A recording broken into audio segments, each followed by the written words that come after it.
Olá, queridos amigos e amigas, Salto está completando 321 anos. E bem que a cidade merecia receber de presente um rio Tietê limpo e recuperado. Mas a gente sabe que não vai ser neste aniversário. No futuro, quem sabe? É por isso que a luta pela despoluição do rio Tietê não pode parar. É por isso que ele é o assunto desse programa de hoje. Para essa conversa, eu convidei o professor Francisco Moschini, que é biólogo e membro fundador do Instituto de Estudos do Vale do Tietê, o INEVAT. Recebo também o Dr. Bruno Baldi, que é advogado e é professor em Direito Ambiental pela Faculdade de Direito de Itu. Recebo também o Dr. Manuel Lúcio Padreca, que é advogado especialista em Direito Ambiental. Bem-vindo, pessoal. Obrigado. Então, vamos falar do nosso rio Tietê. Ver o Tietê limpo é um sonho possível. Isso já acontece em outros países, na Europa, dos rios serem totalmente despoluídos, não é? Inclusive, o governo do estado já chegou a anunciar, né, essa despoluição para 2005. Começou em 90 e foi anunciada para 2005. O que foi que deu errado? Por que até agora o Tietê continua poluído? O que acontece? Uma descontinuidade administrativa. Porque, às vezes, o ano passado, o governo do estado teve 3 ou 4 secretários de meio ambiente. E troca de governo, troca toda a equipe. Inclusive aqueles técnicos de carreira. Então, você vai lá para Presidente Prudente, você vai para Campinas, você vai... Acabou, não tem uma continuidade administrativa, porque existe muita coisa está na cabeça de cada um de nós. E aí, o que nós vimos já falar há algum tempo, que para justificar o dinheiro que recebia de Japão, principalmente, fazia uma canalização de esgoto, puxava lá até um determinado ponto, mas não tratava. Aí, aqui tem uma elevação, tem qualquer dificuldade, então ali era interrompido, pegava lá para frente que era mais fácil. Aí tinha que passar o relatório, fizemos tantos metros aqui, tantos metros lá, mas não tinha uma conexão. A gestão desse dinheiro? Não, pode ser até que gastaram, mas... Não, gasto foi, é claro, mas agora se foi um gasto correto, não sei o quê, que nem o Bruno fala também. Um planejamento a longo prazo. Por que o metrô em São Paulo deu certo? Desde o tempo do prefeito Faria Lima. Por quê? Porque existe um plano a longo prazo. Venha este ou aquele governo, tem continuidade. Agora com a...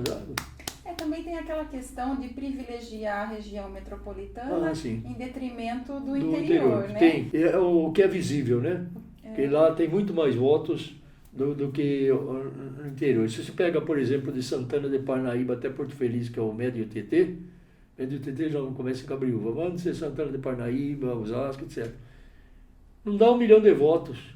Não dá. Para você resolver esse problema, tem uma solução bem simples.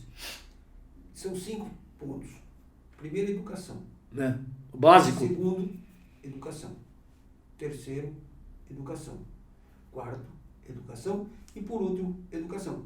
A partir do momento que o povo seja educado, você começa a melhorar a questão política, você começa a cobrar do político a coisa certa, para que você, tendo educação, você tenha a possibilidade de saber o que é certo e o que é errado. Sim. Então, a partir do momento que o cara tem educação e começa a não pôr o lixo fora do horário para a coleta do lixo, cobrar do gestor municipal que tenha essa coleta eficiente, que tenha um tratamento eficiente, que ele tenha um político eficiente, porque ele tem educação, ele vai entender essa possibilidade de cobrança, aí você vai começar a mudar o status quo da coisa.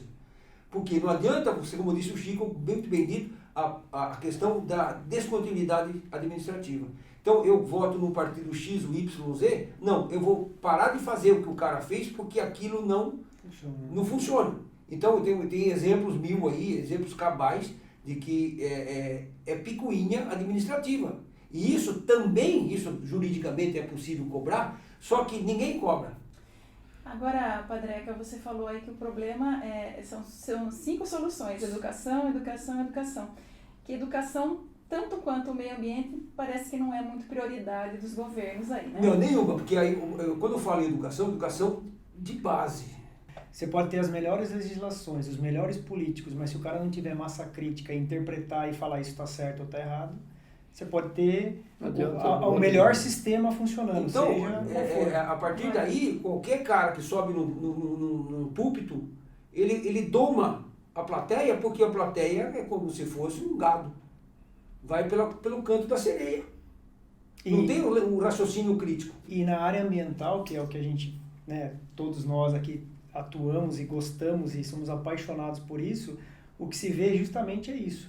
É a falta de raciocínio lógico e a condução das massas ou das pessoas por às vezes um determinado assunto que, se você fizer uma interpretação, você consegue mensurar se aquilo tem lógica ou não tem lógica. Não precisa ser formado em direito, em biologia. O bom senso, o matuto, Sim. quando ele olha, na minha casa eu preciso tirar água para beber e levar o esgoto num local adequado, ele sabe que a água que ele usa pode ser contaminada, senão ele vai ter que sair daquele lugar.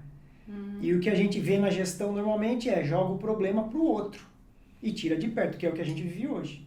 O que a gente vive hoje na região, seja ela metropolitana, que a gente já se tornou praticamente região metropolitana, porque a gente está ligado a Sorocaba, ligado a Campinas, a gente está inserido na região metropolitana, agora o problema está aqui. E aí a gente está tentando jogar mais para baixo. Sempre o problema mais bastante. Simplesmente pela falta de educação. Então eu entendo que a falta de legislação não é. Não é, né? Tem lei pra caramba. Tem lei né? pra caramba. O judiciário, como o Padreca muito bem colocou, ajuda. É óbvio, todos os problemas que a gente tem hoje ambientais normalmente são motivados por ações civis públicas, pelo Ministério Público, até por ONGs, mas ele é muito lento. Quando você chega numa solução do problema, ou você já tem outro, aquele problema por si só, a natureza já tomou algumas medidas. Então, falta um pouquinho da mobilização mais de pessoas no sentido de vamos pensar, vamos usar o conhecimento para pensar pelo menos algumas saídas. Agora eu queria que a gente fizesse um pouquinho um mapinha dessa poluição. O rio sai de Salesópolis, né, na Serra do Mar, e vem para o interior do estado, vem passando por onde, seu Chico? Bom, ele passa, nós falamos aí essas cidades aí, Guarulhos, Suzano, região metropolitana, né? Passa lá na marginal do Tietê, que atravessa a capital, desde a Penha até a Lapa, e vai recebendo toda aquela carga poluidora, inclusive do Pinheiros e o que mais tem lá? Tamanduateí, Anhangabaú, né? Outros rios, fora os riachinhos pequenos, que são os pequenos afluentes. No fim, o Tietê é a calha mais baixa, vai tudo pro Tietê. Aí o Tietê manda pro interior, né? Ele vai Santana de Parnaíba, Osasco, Santana de Parnaíba, Pirapora também é uma tristeza aquilo lá, hein? Comente um pouco sobre Pirapora. Acontece o seguinte, ali até a quantidade de água já não é o que era antigamente. Por quê? Assoreamento, vai trazendo lixo, sujeira, terra, não sei o que, vai acumulando lá no fundo. Muito bem. Lodo. Uhum. Aí existem aquelas comportas que é para controlar as enchentes. Uma das finalidades é controlar as enchentes na capital. Aí não dá vazão por cima, é insuficiente porque a quantidade de água é muito grande. Tem o que se chama ralo defunto. Você através daquele ralo por baixo, escoa, sai toda aquela lama preta que nós vimos aqui. 2015, né? Foi. E aí eu queria abrir um parênteses das represas de Edgar de Souza e da de Pirapora, que todo o lodo acumulado da década de 1940, 1950, 1960 até 1970, quando nasceu a CETESB, que começou a ter um controle um pouquinho maior sobre as indústrias, vamos chegar até na década de 80, todo metal pesado estava embaixo. Está tudo acumulado embaixo. Embaixo da barragem. Ou no fundo, né? Mercúrio, cádmio, zinco, e bromo, e tudo metal pesado mesmo, que polui, dá câncer, deixa a criança acéfala e os diabo 4, está tudo debaixo daquela terra, daquela areia. Soltando o ralo de fundo, toda aquela poluição que está contida lá, vem para baixo. Está armazenada, né? Vem pra cá, né? Então, para você fazer um trabalho de despoluição lá, além de você afundar a calha, você tem que pegar aquele material, inertizar, ou fazer cimento, fazer reboque, sei lá o que diabo, para você tirar ele do circuito das águas. A partir daí você vai ter uma água a ser tratada. Depois você teria que mandar para baixo. E não simplesmente abrir a comporta. Abrir a comporta Até e depois porque- nós que pagamos por isso. Até porque em 90, não, acho que já nos anos 2000, quando veio a obra da calha do Tietê, Ah, sim. eu lembro muito bem disso. Eu estava, na época, tenho a formação jurídica, mas eu também estudei engenharia. E estava fazendo a faculdade de engenharia. E eu lembro que eu discutia muito por conta da questão da velocidade da água. E apanhei. Nossa, como eu apanhei. Porque quando eu falava que era um absurdo a calha do Tietê, tinha uma função óbvia para a questão da capital, e principalmente para a questão das enchentes, para uma melhoria, inclusive, para que a água escoasse, só que aumenta a velocidade. A partir do momento que você estabelece uma calha fixa, sem um controle, a velocidade da água é maior, consequentemente você arrasta mais rapidamente lodo, sujeira, e isso vai parar onde? Vai parar nos barramentos que tem lá, Pirapora, Santana do Parnaíba, que vai acumulando cada vez mais. Então, a vida útil, ou melhor, não sei dizer tecnicamente se a vida útil desses barramentos estão prejudicados, mas o volume que você tinha originalmente, hoje, É muito maior. é Muito muito maior, maior dobro, de dobro. lodo.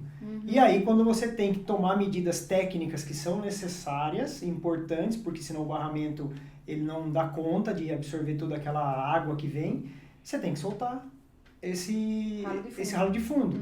E aí, quem acaba sendo prejudicado é o interior de São Paulo, que somos nós que recebemos. Então, assim, como o seu Chico falou, todas essas obras e todos esses planejamentos podem até ter sido importantes para alguns assuntos. Porém, o planejamento, os assuntos não se conversam. Então, hoje a gente começa, e o meio ambiente tem essa questão da observação de vários setores, de várias áreas. É a área jurídica, é a área técnica, a área da biologia. Todo mundo tem que estar atento naquele assunto. Infelizmente, as obras acontecem e não existe essa conversa. E o problema vai Entendi, ser cada um jogado faz rio o que abaixo. Rio abaixo. Aí o rio sai, lá, passa por Pirapora e vem passando por várias cidades até chegar em Salto. De Pirapora né? ele passa Cabreúva, Itu e Salto. E em Salto tem ali a queda d'água que dá Sim. uma arejada aí nessa Não, poluição, mas né? acontece que, bom, você vai lá embaixo, e essa arejada você não consegue respirar o ar que está lá embaixo. É sufocante o ar lá Ele embaixo. começa a bater, É envenenado. Ele começa a bater a partir de Pirapora. Quando ele começa a despencar, a Serra do Japi, essa coisa toda, então ele começa a bater no meio das pedras, ele praticamente o rio some no meio das pedras, então ele oxigena, tá? Então ele dá um up, né? Na questão da água, né? Da oxigenação. Mas, claro, se tiver metal pesado, se tiver garrafa PET, se tiver isopor, ele não vem resolve embora. nada. Vem embora. Vem Então embora. é muito curto o espaço para você despoluir ele inteiro até chegar aqui. Aí depois ele cai no remanso e vai embora. Na verdade, você observa meio que no rio como se fosse pensando na natureza aqui. O que é uma estação de tratamento de esgoto? Nada mais é do que copiar a natureza de uma forma compacta em algum lugar. O rio basicamente tenta fazer isso. Ele vem lá de cima, ele oxigena a água de uma certa forma e depois decanta. Não, e aí, quando você trabalha, olha só como é interessante a questão do tratamento da água. Para você determinar o DQO, DBO, você calcula em 5 dias, que é o caminho da água do Tamisa, que ele começa e termina em 5 dias. Aqui é diferente. Então, lá se soltou, aqui meia hora depois está aqui, meia hora não, digo, 24 horas já chegou aqui, então não dá tempo de você despoluir. Então você teria que ter no mínimo 5 dias essa água batendo até chegar lá. Isso E naturalmente. depois, outra coisa, somente a oxigenação não resolve. Porque os animais, peixes principalmente, que existem nessas águas, eles, ao longo dos anos, como nós, fomos nos adaptando a respirar um ar poluído, né? O organismo se adapta. Os peixes também... tem peixe, tem porque ele se adaptou àquelas condições. Mas está envenenado. Eu quero falar uma coisa sobre vocês três que são da área jurídica. Então, existe um órgão das promotorias chamado GAEMA, Grupo de Apoio Especial ao Meio Ambiente. Lá em Sorocaba, Campinas, é muito eficiente mesmo e cobra violenta. Agora, foi renovado o Comitê Sorocaba Médio TT. O Geraldo, nosso prefeito, é presidente. Mas, já há algum tempo, a sociedade civil está trabalhando para que seja instalado esse GAEMA em nossa região. Talvez a sede seja em Sorocaba. Então, aí nós vamos ter força, porque se tem alguns promotores, que nem era o doutor Fernando aqui, aqueles promotores que se interessam pela coisa, se batem e vão atrás, vai, viu?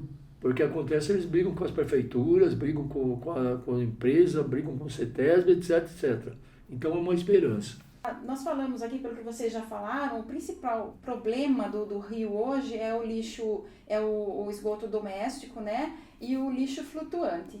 No início deste ano, tivemos uma chuva muito forte. Sim. E o Tietê trouxe para Salto uma quantidade enorme de PETs e outros lixos, não é? E fomos notícia em todas as mídias, os jornais. Notícia negativa, né? Aí isso motivou um movimento aqui em Salto, chamado Todos pelo Tietê, que reuniu aí algumas entidades, a OAB, a CIAS, a Associação Comercial, a Associação das Indústrias, a Associação dos Engenheiros, e fizeram aí um movimento com uma reunião, uns debates e também um abraço ao Tietê. Valeu? Toda união, eu vejo assim, que desde as escolas trabalharem em educação ambiental e pensando, num adulto, nas organizações que a gente trata, são pessoas normalmente de alguma entidade ou alguma entidade de classe ou órgão, quando elas resolvem esquecer a sua origem, né, o caso da OAB, só a advocacia geral, o CREA, a CISA, que está mais focada no comércio, e ela tem uma visão do meio ambiente como parte da sua preocupação, isso é fantástico. Grande valor. É de grande valor, porque você passa a enxergar o meio ambiente não só como uma coisa que está ali ao lado, mas faz parte do da minha sociedade, da minha atuação. O grande problema que a gente vê é que as coisas são muito esparsas. Cada entidade ou cada sociedade corre para um lado. Nesse movimento, pelo menos a gente está observando que eles estão tentando, e é esse o objetivo do evento que a gente observou, juntar forças em prol não só do meio ambiente, mas da própria cidade. Que a cidade tem uma relação muito forte com o meio ambiente, porque o rio dá o nome à nossa cidade, né, o Salto no caso. Então, isso é muito positivo. A questão é que isso se perdure. Que essa luta continue. Né, porque sempre há uma limitação. Seja política social, que for gestões, não só políticas, mas de pessoas mesmo. A entidade se junta, forma e depois mudam as pessoas, mudam as caras. Desaparece, não tem continuidade. Essa questão das entidades, quanto mais entidades vierem, quanto mais multiplicação dessas atividades e a continuidade disso, a gente vai fazer um mundo melhor. Então, esse grande evento do dia 1º de junho, essas entidades tiveram um trabalho grande, durante acho que uns 60 dias, se reunindo, se organizando, etc, etc, etc. Bom, fez um trabalho bastante grande. Prefeituras, convidaram todas as prefeituras, São Paulo mostrou para mim 61 prefeituras que margeiam o Tietê. Quantos prefeitos compareceram? Nenhum! Nenhum prefeito apareceu, nenhum. Nem daqueles mais próximos nossos. Compreende? Então, acontece, o meu modo de ver é o seguinte: muita autoridades, empresas, associações não querem brigar. Então, nós precisamos que Salto sozinho lidere esse movimento. Porque a sociedade civil tem muita força, viu? Tem muita força a sociedade civil. Agora, o que precisa, que nem Maneco fala, tem que se envolver, dá a cara para bater, acabou. Não tem problema. E depois, outro, não estou defendendo eu pessoalmente, tá? Em defesa da comunidade. Agora, quais soluções vocês veem aí para esse lixo flutuante, para conter? Eu sei que havia aí um projeto de umas redes para conter esse lixo, além da educação do cidadão para não jogar lixo no rio. Eu tenho como ideia fixa que quem se beneficia do uso do rio, ele tem que cuidar do rio. Então nós temos aí uma grande companhia energética aí que usa o rio, gera energia e cobra dessa energia pra gente. Ganha dinheiro com isso, mas ele não preserva. Ele espera que os municípios e o governo do estado preservem. Então, primeira coisa, o cara tem a outorga, tem a autorização para usar o rio? Tem, ótimo. Então ele vai preservar a parte que lhe cabe. Qual é o caminho? Qual é o espaço que ele está usando? É do Alto Tietê até o Médio Tietê? Ótimo, então ele vai cuidar dessa parte. Aí ele tem condição de cobrar quem é que está poluindo. Isso. E aí é uma relação embrionária. Eu, município de Salto, cobro do município de Itu, o município de Itu cobra de Cabreúva de Pirapora e assim por diante, até chegar lá em cima de Salesópolis, que em tese não polui. E a partir dessa ideia de uma cobrança recíproca, você começa a resolver o problema do lixo. Claro, que o problema do lixo flutuante é a primeira questão que eu falei, a educação. Segundo, a coleta casa a casa, porta a porta está funcionando? Os municípios estão tratando dos terrenos baldios, etc. E você estava falando, antes da gente vir para a gravação, Maneco, que esse lixo flutuante, quando ele é retirado do rio, ele também não pode ir direto para uma coleta seletiva, para reciclagem. Não, ele tem alguns problemas, porque quando a gente fala de lixo flutuante, a gente vê o PET, que ele é o mais impactante visual. Mas tem muito mais coisa. Tem garrafa plástica, que é o PET, você tem bola de futebol, você tem boneca, você tem sofá, você tem isopor é uma marca, mas em todo caso você tem aquele PS expandido, você tem madeira, você tem N coisas, até ossos, né, gente, defunto, etc., que tá passando. Quando você tira, você não tira só o PET. Vamos imaginar o PET, o plástico, que tem um valor agregado, ainda que pequeno. Então esse material poderia, em tese, reciclar. Só que o custo-benefício dessa reciclagem é quase que inviável. Você poderia reciclar termicamente. Inviável por quê? Porque o custo da reciclagem, você tirar a gordura que está adsorvida na garrafa, no plástico, é muito mais caro do que o próprio PET. E aí vem uma história um pouquinho mais complicada. A reciclagem no Brasil não tem incentivo nenhum. O plástico no Brasil, para você reciclar, você paga mais IPI do que você usar polímero virgem. Então é muito mais vantagem você comprar polímero da Venezuela, se é que ainda existe, né? Mas das grandes companhias, do que você reciclar. Porque o custo energético de você limpar, tratar a água, tratar o efluente dessa sujeira que está no rio, você está transportando para a sua indústria, a hora que você vai lavar, ele vai despregar do plástico e vai poluir também. Eu tenho que tirar ela aí. Tem que tratar. E aí vem uma questão interessante. A partir do momento que eu tiro esse lixo do rio, os órgãos controladores não permitem que eu mande esse lixo para o aterro do município. Eu tenho que mandar para o aterro classe 1, que custa caro. Então, há uma série de entraves que não permitem que você pegue esse material. Então, a partir de amanhã, eu despoluo o rio Tietê. Vamos despoluir? Vamos. Não vamos mais pegar água nem do Piracicaba do Tietê, para São Paulo, nem do Piraí. Vamos começar a pegar água do Tietê. Se todo mundo começar a pensar em tratar a água do Tietê para beber, eu vou cobrar do município de cima, ou de cima vai cobrar do de cima e assim por diante. Uma cadeia econômica faz com que eu trate a água antes de despejar. E existem medidas judiciais para fazer essa cobrança aí dos outros municípios? Sim, na verdade hoje, basicamente, pensando... Como que chama aquele, dá licença, doutor Paulo Afonso Leme Machado? Ele falava muito disso aí. Mestre do direito ambiental. Poluidor pagador. Expliquem vocês isso aí. É um princípio do direito ambiental, é um princípio constitucional,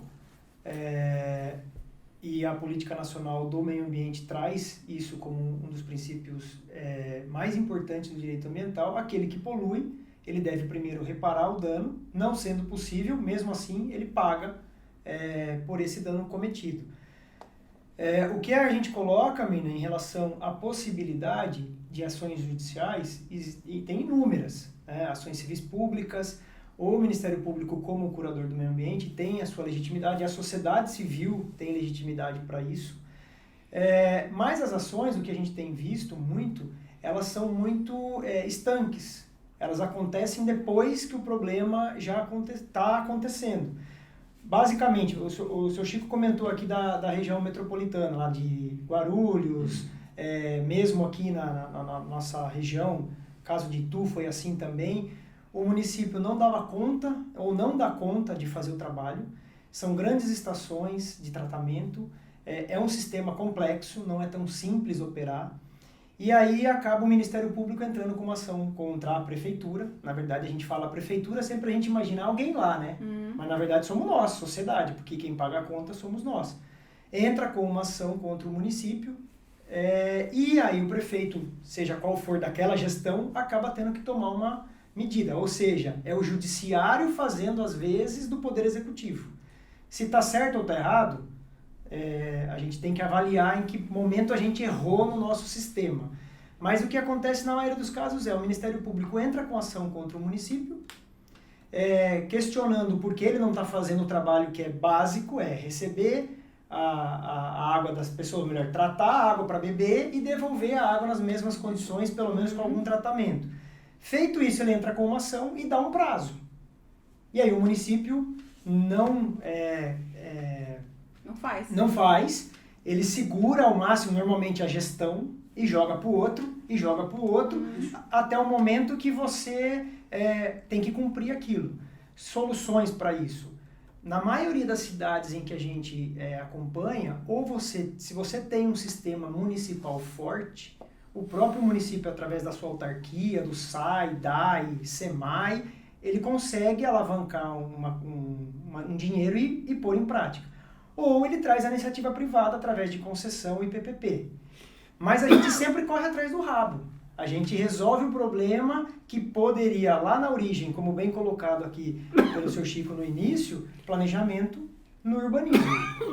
Se antes de aprovar um loteamento, se antes da cidade desenvolver para aquela região ou para essa região, você colocar lá, vai ter que ter ali tratamento de água, tratamento de esgoto, reservatório, que a gente tem um plano municipal de saneamento básico, que é o coração do saneamento no município, o plano diretor.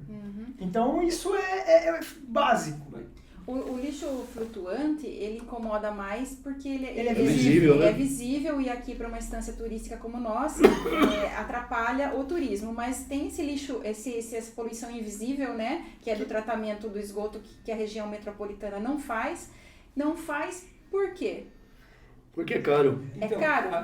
É caro e não dá voto. Eu queria abrir um parênteses na conversa. A questão que eu acho que, de uma certa forma, está meio devagar, porque é a questão política.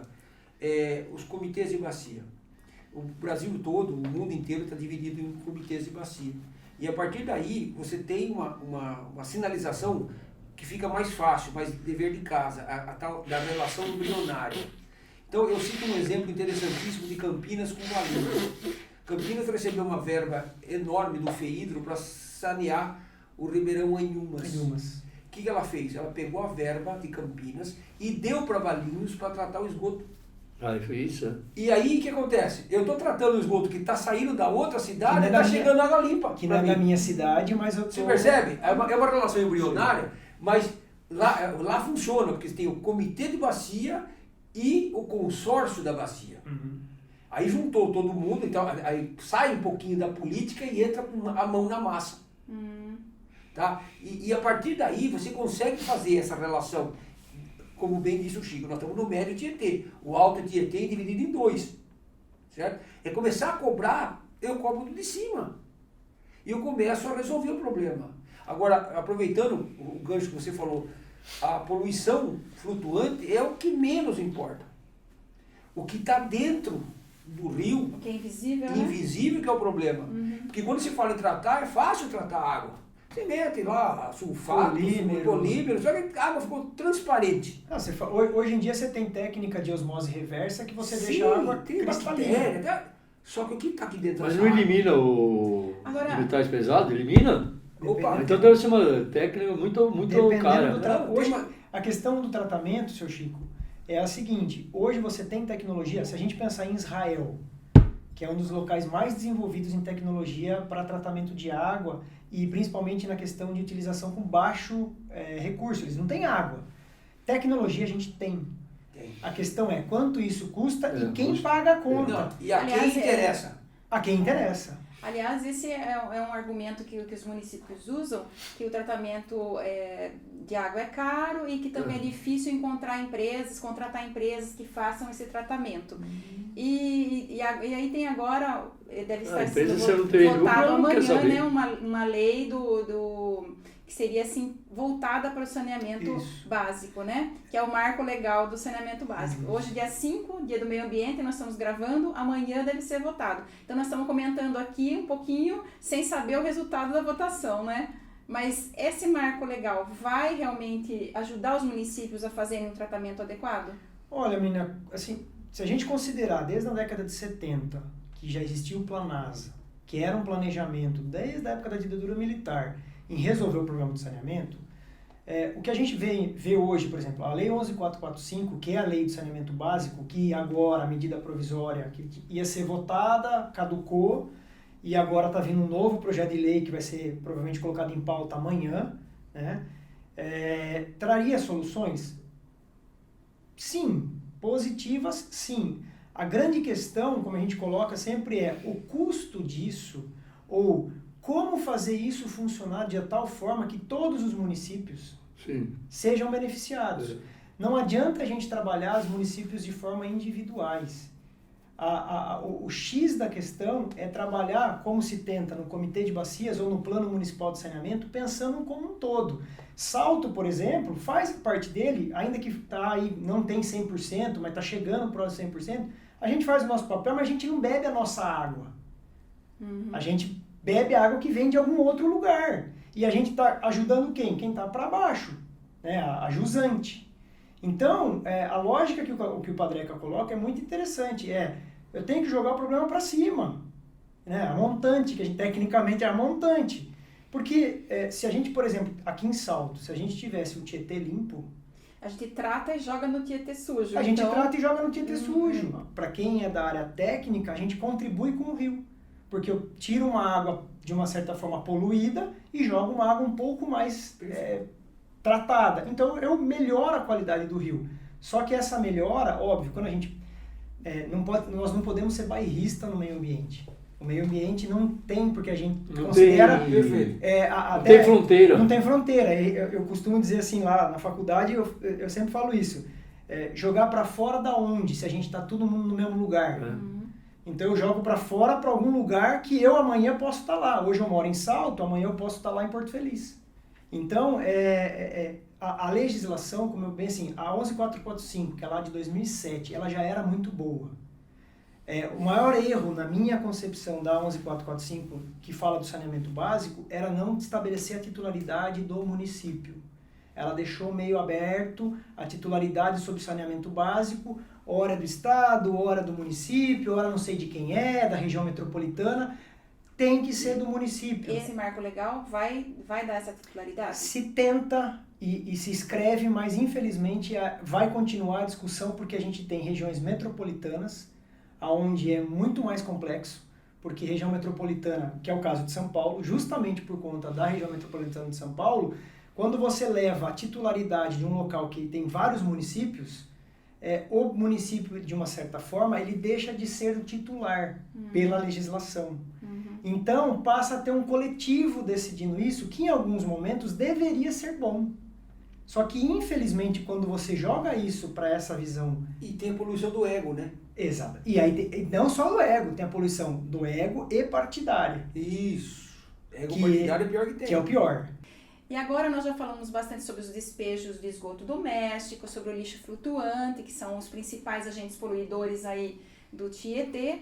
E agora eu queria falar um pouquinho sobre os despejos industriais, que já foi mais intenso e agora parece que não é tanto assim, né? Há um divisor de águas, literalmente, né? Depois de 76, quando o advento da criação da CETESB, as indústrias começaram a ter um freio curto. E a coisa foi fechando, e as indústrias todas estão fazendo o dever de casa. A grande maioria das indústrias estabelecidas regularmente e tal. É claro que existe alguma pequena indústria do fundo de quintal de alguém que, né, faz um tratamento como é que é, na região de Limeira, que tem muito, que faz tratamento de galvanoplastia, como é que chama, daqueles bijuteria e tal, e aí dá um despejinho, mas aí, se tivesse o saneamento, você pega o esgoto lá no tratamento da cidade. Sim. Porque se não está no distrito industrial, os distritos industriais e as grandes empresas, elas estão com o tratamento em dia, porque há uma visita regular. E aí, dentro dessa ótica de tratamento, etc., as indústrias todas, as sérias, o trabalho com as normas ISO 14000, as ISO 9000, você tem que mostrar serviço porque você não vende, porque o mercado está cobrando isso. Então, eu não consigo vender para uma grande empresa montadora se eu não tiver todas as licenças em ordem e as auditorias vêm para fazer a coisa certa. Então, você fecha essa questão. Agora, claro, existe um monte de empresas irregulares por conta da questão tributária, da questão burocrática, que é o inferno nesse Brasil. E, claro, se ele estiver dentro da cidade, a cidade com saneamento básico deveria coletar isso. E também dessa ótica, se a cidade tiver que fazer um tratamento de esgoto certo, ela vai perceber que dentro daquele meu esgoto tem um produto químico esquisito. Peraí, eu sei quem gera, eu vou atrás. Quem usa o material, né? Quem usa o material, tá? A gente costuma dizer, Mirna, que infelizmente o Padreca colocou da questão da CETESB na década de 70 que São Paulo é pioneiro nisso. Mas no Brasil como um todo, eu costumo dizer que a partir de 98 foi que efetivamente se levou a sério a política ambiental, por conta da lei de crimes ambientais. E a partir de aí, como bem colocou o Padreca, todo mundo começou a fazer o dever de casa. Não só por uma questão de mercado, porque o mercado exige isso, o consumidor exige isso, falou, olha, eu vou comprar esse produto, eu quero que esteja tudo ok. Questão de origem, né? A origem, mas o próprio empresário falou, opa. E aí, o que a gente percebe? Infelizmente, o grande causador da poluição, e do Tietê não é muito diferente, somos nós. De que forma? Tratamento de esgoto. Os municípios têm um compromisso. E quando a gente fala município, não é o prefeito, não é o vereador. É a comunidade. É a comunidade, né? é um compromisso da comunidade. Olha, eu quero ter tratamento na minha cidade. Então, assim, a gente coloca as soluções para isso, existem, mas parte também um pouco da nossa cobrança. A gente cobrar das autoridades, né? E eleger pessoas que têm essa visão. Políticos comprometidos com o meio ambiente, Não, né? tem que eleger aqueles caras que não deveriam estar dentro da fossa. E existe até, Mirna, só fazendo um parênteses, uma discussão, porque o saneamento básico, se você olhar na estrutura geral, ele estaria ligado mais à área de infraestrutura. Então, inclusive para verbas, para destinação de recursos, é bem mais complicado. Existe um pensamento de levar isso para a área da saúde. Eu quero falar também sobre essa poluição, não é industrial, mas a região metropolitana, pelos noticiários, tem mais de 10 milhões de veículos motores. Agora, quem garante que o óleo que é substituído tem uma destinação correta? Qualquer garaginha no fundo do quintal substitui óleo, joga no ralo. Isso aí, tempo. O óleo de comida também. Também. A gente faz isso. Eu não faço. Não, Viu? O vovô, né, pai, faz. Não aprender. Você quer ver uma coisa absurda? Precisa aprender na escola isso aí. Depois coisa eu acabei de absurda. falar, viu? Todas as normas técnicas exigem que você tenha na sua casa uma caixa de gordura. Sim. Então você tem lá a caixa de gordura. Então você faz lá, lava a sua louça, aí a caixa de gordura está lá. Aí você vai fazer uma limpeza da caixa de gordura. Você vai jogar aonde aquela gordura? Joga no lixo. As pessoas ou jogam na grama, Não. ou jogam num saco de lixo e Isso, vai para a cemitério, ou vai na descarga. Porque não tem onde ir. Você não resolve o problema. Não vai. E assim, a culpa é de quem? Educação. Mas viu, Mirna, Agora, deixa eu terminar o que seu estava show. falando. Em uma ocasião, eu com o Fábio Noronha, fomos lá na Ilha dos Amores, comprei um pedaço de pano, acho que uns 3 metros de algodão, e uma pedra, né, para ele não flutuar, jogando lá. Saiu da cor do seu casaco. Agora, o governo do estado vem falando em despoluir, da prioridade para a despoluição do Pinheiros, do Rio Pinheiros, que desemboca no Tietê e hoje colabora para a poluição do nosso rio, né? Com essa despoluição do Pinheiros, essa prioridade para a despoluição do Pinheiros, é uma boa notícia? Mirna, deixa eu contar o que eu tenho lido ao longo desses tempos aí. Quando que começou um sistema de flotação para a limpeza do Pinheiro. Muito bem. Então estava caminhando, um trabalho experimental. Vocês dois devem complementar. Era um trabalho experimental que estava caminhando e pelo caminhar da coisa, os técnicos achavam que era um processo que seria bem sucedido a limpeza do Pinheiros. Bom, aí um promotor, não sei que promotor que foi, de uma determinada área, proibiu a continuação desse processo de tratamento. Mas tem uma notícia que a Petrobras estava patrocinando esse sistema de despoluição. E aí explicar por quê. Porque aí a água ia para Billings e da Billings ia para movimentar a Henry Borden, lá em Cubatão. E eles têm lá a refinaria Presidente Bernardes, seria beneficiada com esse sistema. Compreende? Mas aí o promotor foi lá, simplesmente, eu acho que é muita coisa, uma penada interrompe grandes projetos, grandes decisões. Em relação à própria transposição do Pinheiros, sim, e a própria característica que a gente tem, é claro que qualquer melhoria que se coloque para o manancial é fantástico, porque seja jogar para lá, ou seja trazer para cá através do curso do Pinheiros para jogar no Tietê, isso melhora muito a qualidade do rio. De novo, a gente vai repetir a mesma coisa, depende do interesse de quem e o que está envolvido nisso. A qualidade do rio, qualquer tratamento, seja qual for, um tratamento até primário, um secundário, um terciário, aí com tratamento de osmose reversa, a gente tem tecnologia para tudo. Vai depender muito da vontade das pessoas, da vontade política e, principalmente, se aquilo vai trazer algum benefício, no meu entendimento, social, não só econômico. Então, eu acho que o Estado está fazendo a coisa certa, independente de qual seja o governador. Desde, como eu comentei contigo já uma vez, eu era criança e aí a gente entrega a idade quando a gente fala que passeava no Play Center. Eu tinha lá meus 12, 13 anos e vi um projeto tanto de despoluição do Tietê, a própria história da calha é daquela época, e tô vendo ele ainda aí do jeito que ele tá. Tô com 40 anos, meu filho acho que não vai ver ainda. Acredito que a próxima geração, talvez, mas já se passaram mais de 40 anos. Então vou aumentar um pouquinho esses anos. Saturnino de Brito, o maior engenheiro hidráulico do Brasil, ele que fez os canais de Santos, sabe que ano foi? Na década de 17, 15, 17, 1920. Ele já previa naquela época fazer a retificação do rio, tanto Pinheiros quanto o rio Tietê.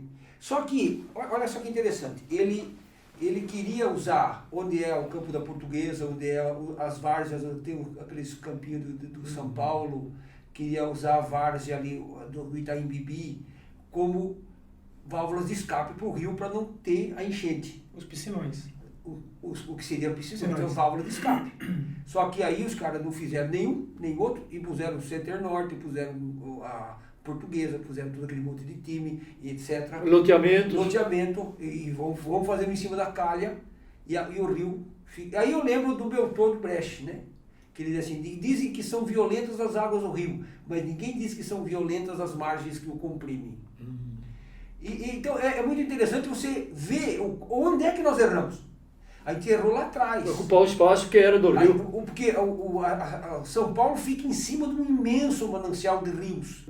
Para você ter uma ideia, você já viu aquela musiquinha, eu fui para Itororó buscar água e não achei Linda Morena aqui no Itororó, deixei. Sabe onde é Itororó? É a 23 de maio.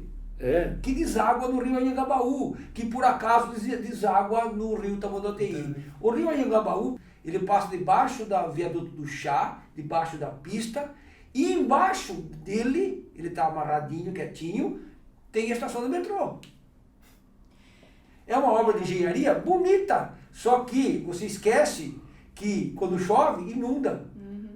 Aí a culpa é do Pita, do Maluf, não sei o que não, a culpa é nossa, que deixou o político abrir a rua onde não era para ter aberto. Botou arruamento, botou poste, botou não sei o que, para agradar o eleitor, mas não é assim que funciona. Manel, erramos no passado. Agora eu pergunto para consertar, para os três, né, para a gente fechar e encerrar esse programa. Erramos, e como é que vamos consertar isso agora, daqui para frente? Qual a melhor forma?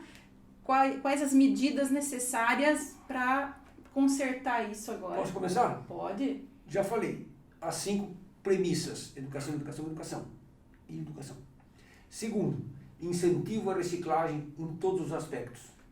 Terceiro, aumentar a força dos comitês de bacia e cobrar a responsabilidade do usuário do rio. Okay. E do município montante. Eu, concordo com todas as colocações do Padreca, entendo que a gente aplica muito mal os recursos que a gente tem. Então, assim, inventar novas saídas e soluções econômicas, a gente não vai resolver o problema. A educação é o principal. Mas como viabilizar a educação? Não é simplesmente dar uma aulinha de educação ambiental para as crianças, é fazer com que eles vivenciem e saibam da importância daquilo. No caso, a área que eu tenho mais atuação na área do saneamento básico, eu entendo que falta um pouco mais de vontade de entender os novos processos. A gente está muito engessado ainda num sistema muito antigo. Então a gente está, mas era assim, sempre foi assim. A gente precisa entender os novos processos, novas formas de tratamento, novas formas de políticas públicas. Então, seja empresa pública ou privada, tem que experimentar, tem que fazer funcionar. Não pode ter medo, vai ficar mais caro. Mais caro vai ficar a hora que não tiver mais água. Melhor, a gente já não tem mais água. Então a gente tem que experimentar novas soluções. Dinheiro a gente tem, parece que não, mas pensar que o Japão, daquele tamanico, tem água sobrando, e a gente, com todo esse monte de água, não tem água na torneira. Então, assim, é um pouquinho de... O principal é a educação. E a outra questão é a gente ter a consciência do quanto isso é importante. É importante a educação do povo desde aquelas criancinhas de pré-primário. Não joga lixo na rua, pega garrafinha de material reciclável, vai fazendo guardar em casa, numa sacolinha ou qualquer coisa, quando passa o caminhão da Corbis, entrega aquilo lá, não joga na rua. Precisa um envolvimento maior, como já foi falado, um envolvimento maior da comunidade, né? Cobrar as autoridades, não só as autoridades locais, mas a CETES, Sabesp, o tempo inteiro. O tempo inteiro. O tempo inteiro. Você tem que fazer essa cobrança e o prefeito, vereadores, etc., que nem foi falado, o município cobrar outro, vai cobrar lá dos órgãos do Estado, vai cobrar o governador do Estado. Bom, nós já falamos muito tempo aqui sobre despoluição, ficaríamos aqui falando muito mais, né, Manel? Verdade. Mas é um problema que a gente vem acompanhando já há tantos anos e que a gente tem essa esperança de um dia ver resolvido, não é mesmo? Sim. Então, eu queria agradecer a presença do seu Chico, do Bruno, do Manuel Lúcio Padreca, de estar aqui nesse dia para a gente poder passar um pouquinho para você, público, o que é que acontece aqui no Rio Tietê, em Salto, com relação à poluição, que vem lá da capital. Obrigada para vocês mais uma vez, parabéns Salto, e obrigada a você que nos acompanha pela ITV, canal 24 da NET, ou pelo YouTube. A sua companhia é sempre muito importante para mim. Beijo no seu coração, até sexta!